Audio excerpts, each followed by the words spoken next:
തിരുവനന്തപുരം വെള്ളനാട് വീട്ടിൽ നിന്ന് 10 പവനോളം സ്വർണം മോഷണം പോയി. പുതുമംഗലം AG ചർച്ചിന് സമീപം മനുവിന്റെ വീട്ടിലാണ് കള്ളൻ കയറിയത്. ആരനാട് പോലീസ് കേസെടുത്ത് അന്വേഷണം തുടങ്ങിയിട്ടുണ്ട്. ഗോകുൽനാഥ് വിവരങ്ങളുമായി ചേരുന്നുണ്ട്. ഗോകുൽ, 10 പവൻ സ്വർണം ഇന്നത്തെ വിലയ്ക്ക് ചില്ലറ തുകയല്ല. എന്താണ് പോലീസ് പറയുന്നത്? മോഷ്ടാവിനെ കുറിച്ച് സൂചനയുണ്ടോ? അന്വേഷണം എങ്ങനെ, ഗോകുൽനാഥ്?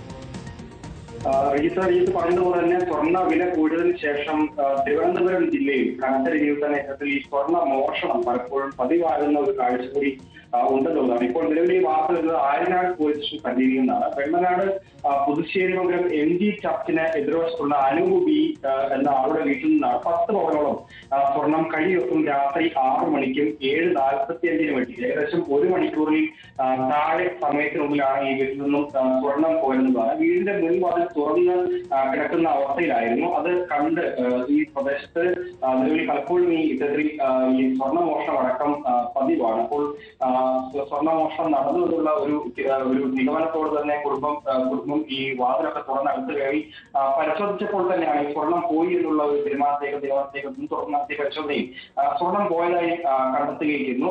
അങ്ങനെയാണ് നിലവിൽ വീടിന്റെ വാതിൽ പൊളിച്ച നിലയിലാണ് ഉണ്ടായിരുന്നത്. തുടർന്ന് നടത്തിയ പരിശോധന കിടപ്പുമുറിയിലെ 2 അലമാരകളും തുറന്ന് വസ്ത്രങ്ങളും സാധനങ്ങളും എല്ലാം വലിച്ചു വാരി നിലത്തിട്ട നിലയിലുമായിരുന്നു.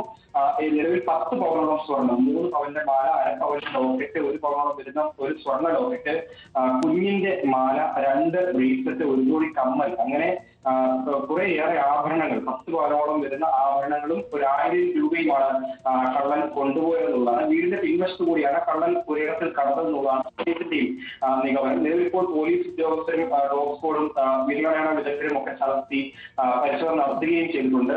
എന്തായാലും ഗോകുൽനാഥ് വിശദാംശങ്ങൾ പങ്കുവെക്കുകയായിരുന്നു. 10 പവനുമായാണ് കള്ളൻ മുങ്ങിയിരിക്കുന്നത്. പോലീസ് പിന്നാലെയുണ്ട്, അന്വേഷണം പുരോഗമിക്കുന്നുണ്ട്. ഗോകുൽ അതിന്റെ വിശദാംശങ്ങൾ പങ്കുവെക്കുകയായിരുന്നു.